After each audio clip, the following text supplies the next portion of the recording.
an expert to talk to us today about smoking cessation.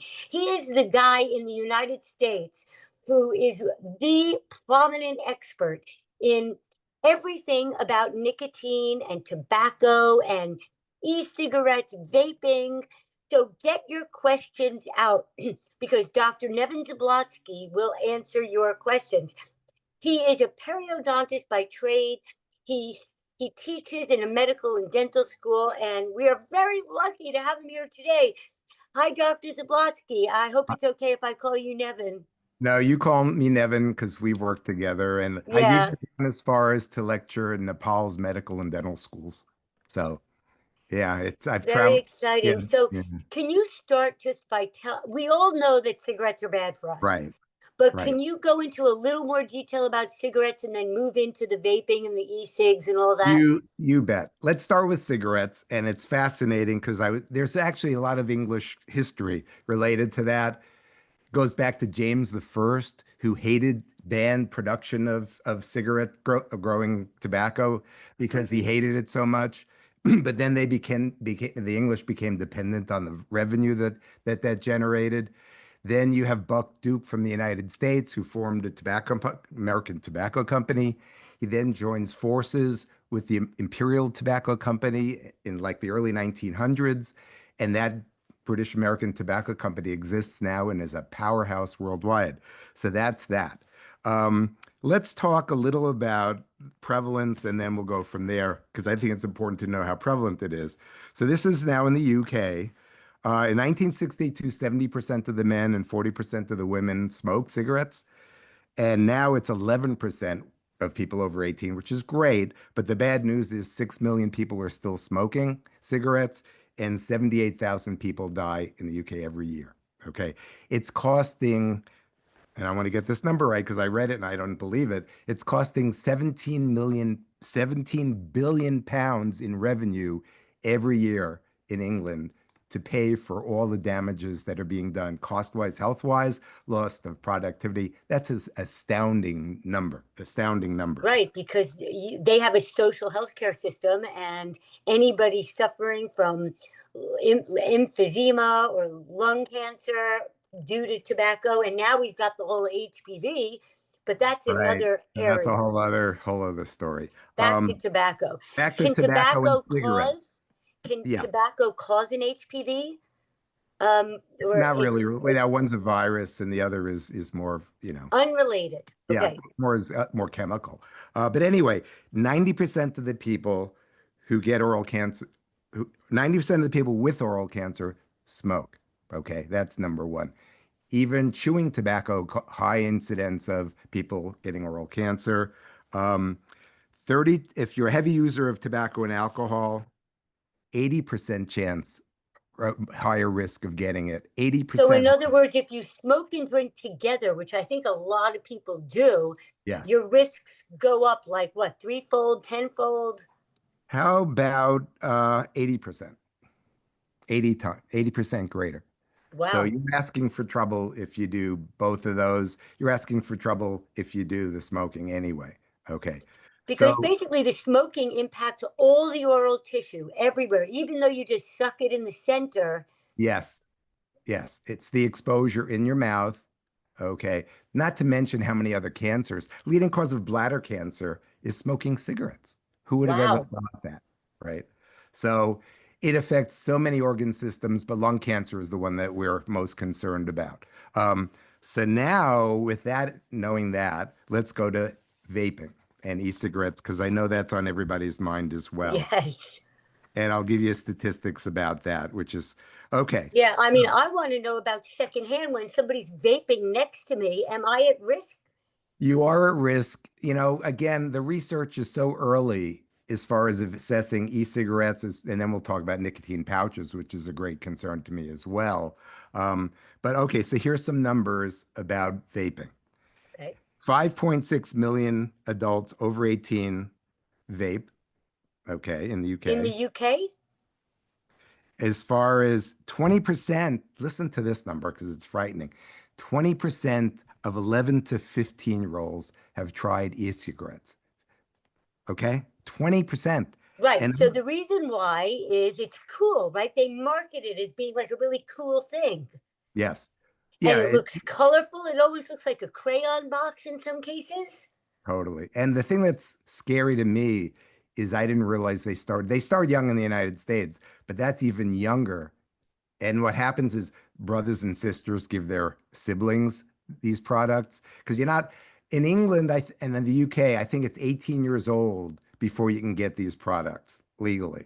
Okay. Oh, And just like in the United States, peer pressure, they get it from their friends, then they get addicted because they have no sense of what's going on as far as that being addictive. The other thing is they changed the molecule of nicotine, and this happened with Juul cigarettes. They added I'm getting into the weeds a little bit, but they added benzoic acid. What it did is you could increase the concentration tremendously, and it doesn't hurt your throat and it smells great and tastes great. So that was a major big deal. Juul was banned for a while. You can now get it in the UK, and now the FDA in the United States said you can sell it again. So that's very upsetting as well. Ask me more about vaping. no, that's very upsetting. And why did they ban it and then allow it? Well, the irony is they Be- banned it. Well, what happened is they got because of the sued. big companies that want to make their income? Well, they banned it and they got sued and they lost hundreds of millions of dollars in the suit. Juul did because they were advertising it to kids and giving free Juul cigarettes away, e-cigarettes away. And then it got banned. And the FDA is not as rigorous as they used to be, and I won't get into why I think that is. But now it's available, and I looked on the UK, and it's available. You know, and you can get it online. You probably can even may not even be on just online. Yeah. Wow. So vaping's a real problem. And the real problem also, and this is really, again, we can get to England, is there was a group of people, there were 12 people, and I think it was in 2014, they got together at a meeting, and between them, they asked them if you rated how dangerous cigarettes were versus e-cigarettes. Well, they said 100% said it's definitely not safe as far as cigarettes go. And 5% of them said, well, vaping is 5%, safe, unsafe. They came up with these numbers, they just pulled them out. And there was no major research, there's no long-term studies. So the people who actually did that meeting have now backed off, and they backed off relatively quickly and said, well, we didn't know what the long-term effects were, number one. And number two, we were just trying to come up with it. And now that's what is used as the criteria for the comparison of e-cigarette safety versus cigarette safety. And in my opinion, and not just mine, but other scientists, it's bogus. It's bogus. But that's Can constantly, you describe what actually happens in the vaping mechanism? well, basically, it creates an aerosol. You have an electronic heating device. Basically, it's An heating it up. aerosol, I mean, they don't even let you with aerosols on an airplane. So you're Right. saying, It's an okay, aerosol. It's not, they're comparing apples and oranges. It's not smoke. So you have very fine particles, and we don't know if it's safe for secondhand aerosol breathing in.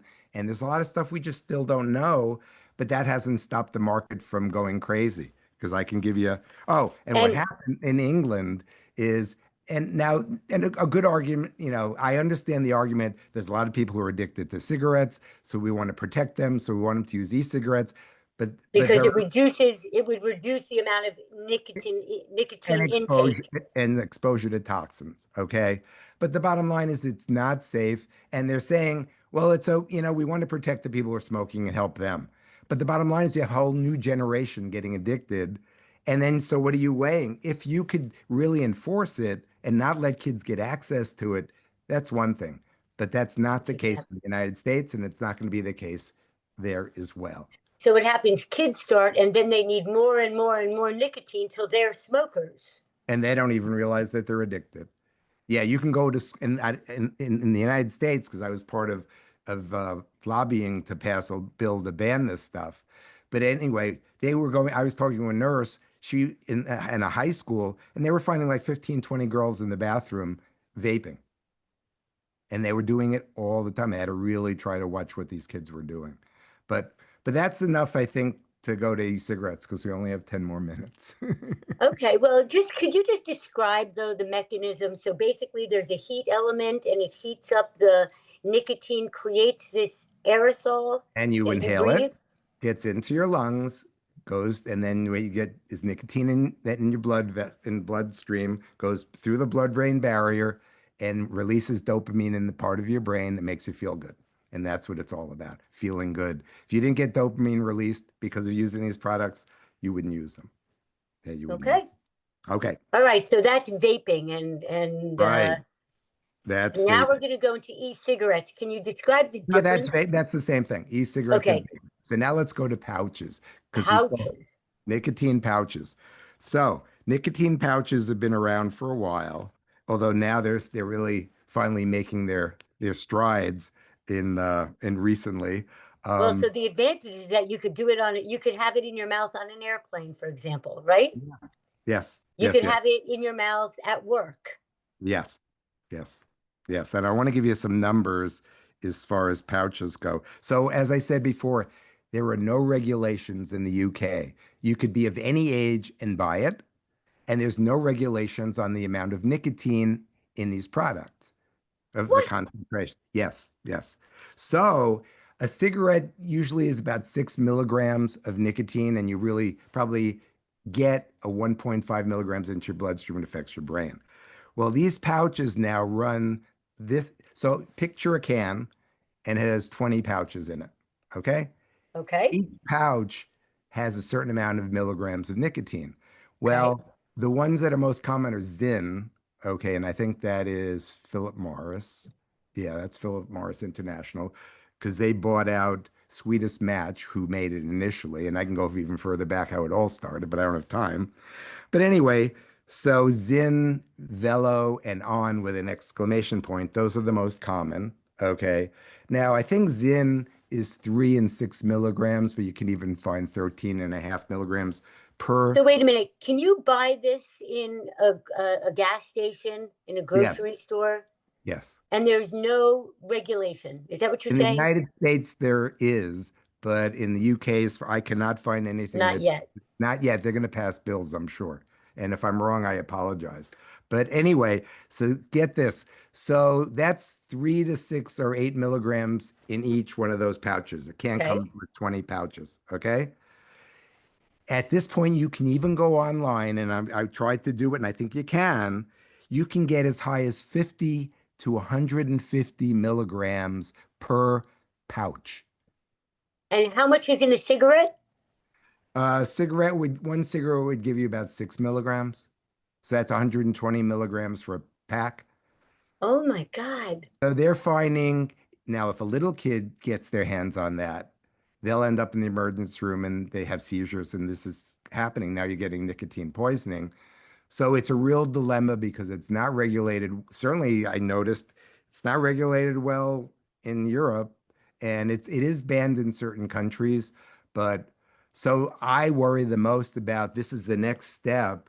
So you went from cigarettes, which supposedly are terrible for you, and they are, to e-cigarettes, which is the debate is who knows what's going to happen in 15 or 20 years, what they're going to say. And now you're getting pouches and these levels of nicotine are totally frightening. Even with the Zins, which are the three, I thought I saw something online, 13.5, but somebody could go through a can of those products in one day.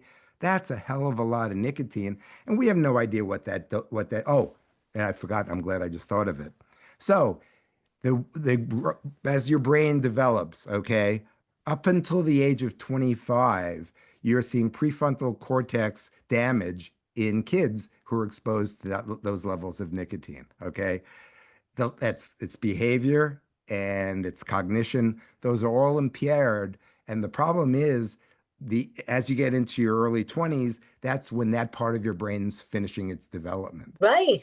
So if they're exposed to that much nicotine, that's really, and you're going to have a whole bunch of kids that are going to be messed up as adults because of what they're doing now. And it's not their fault because they have no clue what they're doing. They're just doing what their peers are telling them to do. And it gets cool and then it's addictive and they have no control over what's going on.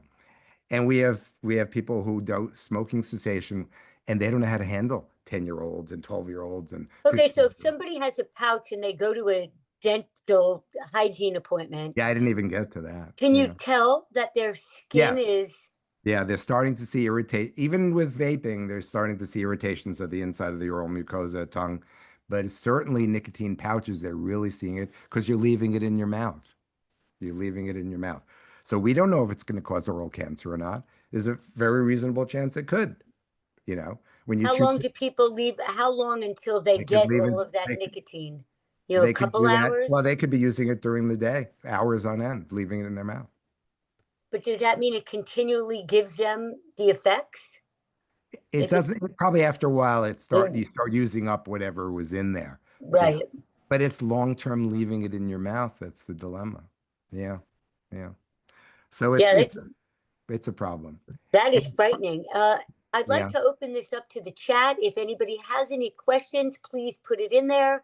And I want to I mean, talk about the end game also. And yeah, one otherwise last, let's keep going. I want to know, what is the UK going to do about this well, rising problem? here's the good news. Okay, here's the good news, and I want to make Woo, sure I get this accurate. Okay. I want to get an accurate comment. Okay, so here's the UK because I did some research. They're getting close to passing the end game. Now, what the end game means is you will not let anybody born after a certain date purchase any nicotine and tobacco product. Okay, that's the end game. So the UK is on the verge of becoming one of the first countries to implement this generational ban. Here's the good news. really? This is last year and into this year. The House of Commons voted 415 to 47, okay, uh, in favor of the end game, and the King of England has now supported it. So there's a reasonable chance that you can protect this next generation. And the argument from the tobacco companies should be, yes, they said they know it's dangerous, they want to eliminate cigarettes. Well, if you really feel that way, then wouldn't you want, and you're not saying you can't smoke if you're over a certain age or use these products. We're saying this next generation we're protecting. So what's the argument against that? Okay, now you can, I think we still have a couple of minutes for questions. Yeah. So I don't see any questions in the chat. No, so the nicotine patches are fairly Pouches, small, like pouches. pouches, Pouches, about that big. Can they're you see? about that big. All of them are about that size. Yeah, they're all about the same size. Yeah. And you just leave it you park it in your mouth and you leave it there. And you just leave it there and it gets absorbed through your oral mucosa and into your bloodstream and up to your brain.